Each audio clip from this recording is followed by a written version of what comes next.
आज मैं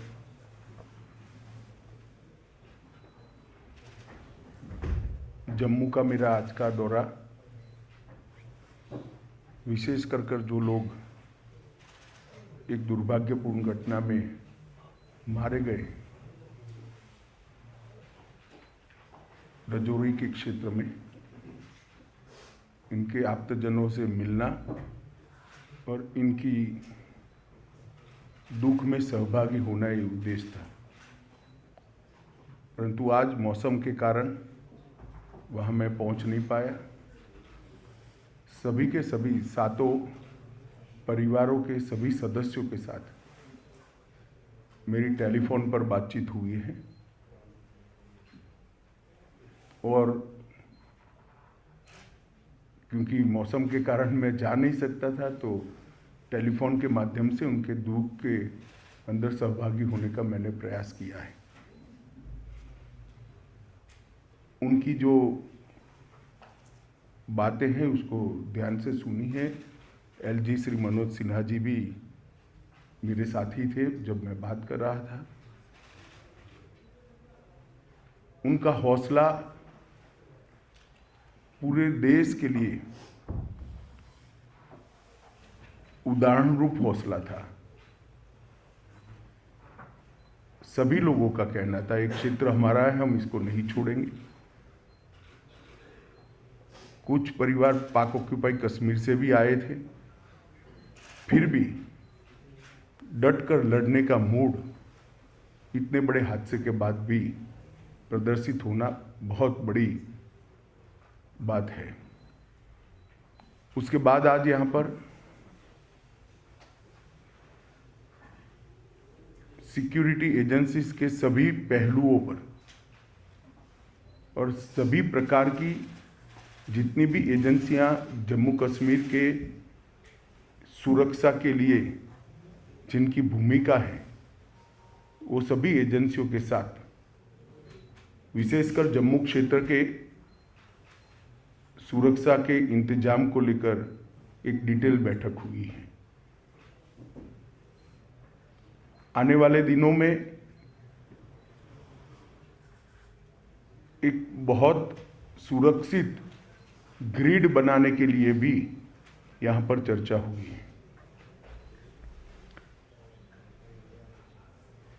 मैं इतना ही कह सकता हूँ कि सुरक्षा एजेंसियाँ चाहे जम्मू कश्मीर पुलिस हो, बीएसएफ हो, सीआरपीएफ हो, जम्मू पुलिस का एसआईए का टीम हो या सेना हो, इस सभी एजेंसियां 100% मुस्तैद है और विश्वास के साथ आने वाले दिनों में इन घटनाओं को रोकने के लिए इनका मनोबल भी बना हुआ है।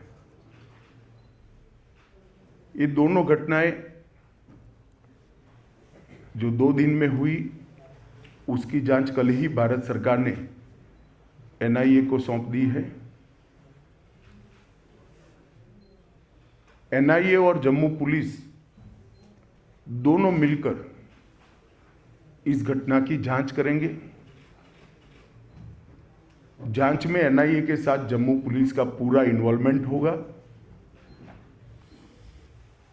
और विगत 1.5 साल में जितनी भी घटनाएं हुई हैं, इस सारी घटनाओं को एक साथ रखते हुए ये टीम आतंकवादी गतिविधियों की जांच उसी दायरे में करेगी। इसके साथ साथ ओजीडब्ल्यूएस के लिए भी आतंकवादी ग्रुपों के सपोर्ट सिस्टम के लिए और उनके सूचना तंत्र के लिए भी सभी पहलुओं पर आज चर्चा हुई है।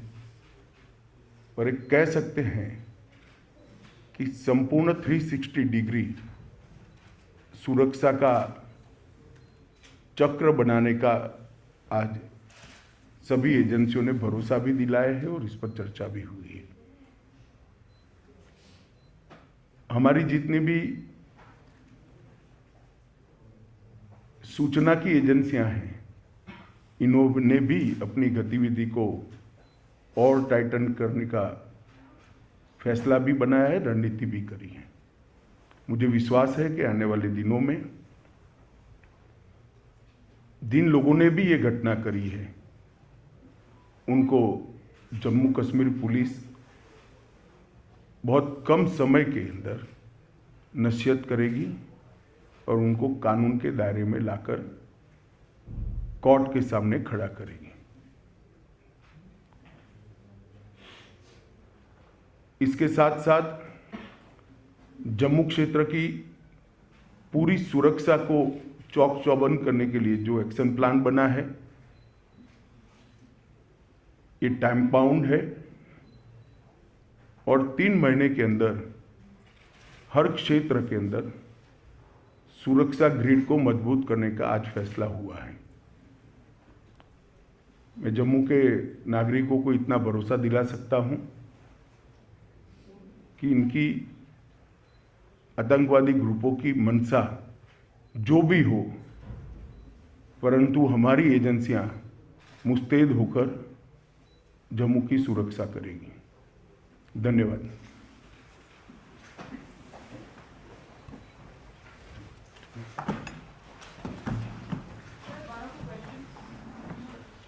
कोई पूछना चाहता है क्या?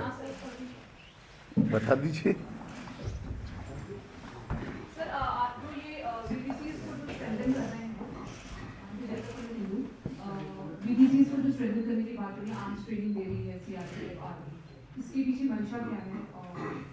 नहीं, इसको ये घटना के साथ मत जोड़िए। ये फैसला अगस्त अंत में लिया गया है। भारत सरकार ने अगस्त अंत में ही ये फैसला दिया था कि विलेज डिफेंस कमेटी को मजबूत किया जाएगा। सर, ड्रोन से हथियार गिराए जा रहे हैं, लगातार एक मेजर चैलेंज बना हुआ है। घाटी में भी हाइब्रिड टेररिज्म जो है वो एक नया पनप के आ रहा है, जहां पर टेररिस्ट का कोई उनका रिकॉर्ड नहीं है, लेकिन उन्हें हथियार देके आतंकी घटनाओं को अंजाम दिया जा रहा है। माइनॉरिटीज पे टारगेट किया जा रहा है, उनको मारा जा रहा है। तो सर, इसके सिलसिले में क्या क्या डिसीजन लिए गए, कुछ बता पाएंगे सर? स्पेशली ड्रोन का जो थ्रेट है उससे टैकल। सरदार जी, ये डिसीजन अगर मैं बता पाऊंगा तो उनके लिए क्या बचेगा भैया? क्या सवाल पूछ रहे हो आप?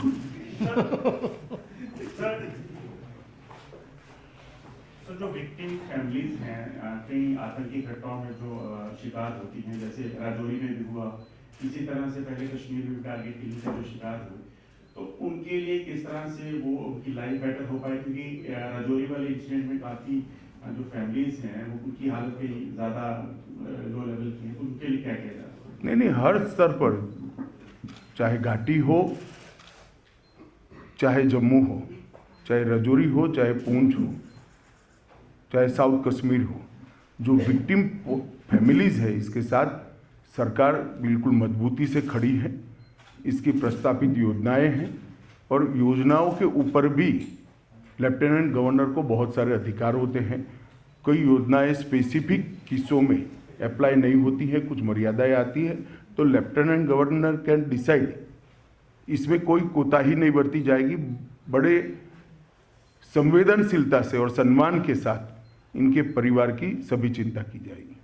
What is the security situation post these civil attacks in Rajouri and Poonch in Jammu and Kashmir? देखिए, अगर आप इस तरह से स्पेसिफिक पूछना चाहते हैं तो मैं इतना ही कह सकता हूं कि हमने पूरी व्यवस्था की है और सुरक्षा व्यवस्था चौक चौबंद है। एक घटना के आधार पर या कुछ आंकड़ों के आधार पर इसका मूल्यांकन नहीं हो सकता।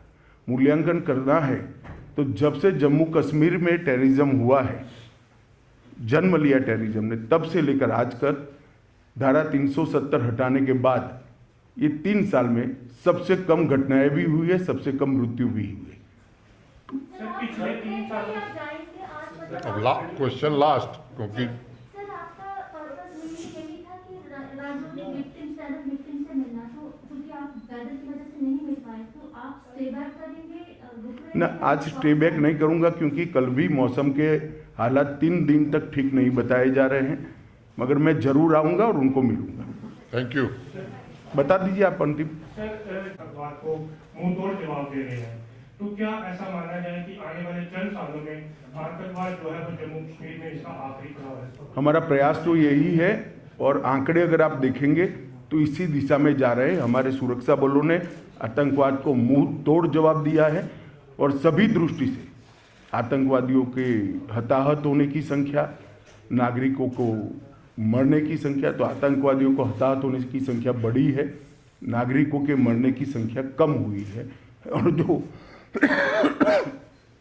माइनॉरिटी किलिंग की बात करते उसमें भी सबसे कम आंकड़ा यही 3 साल में है। धन्यवाद। Thank you.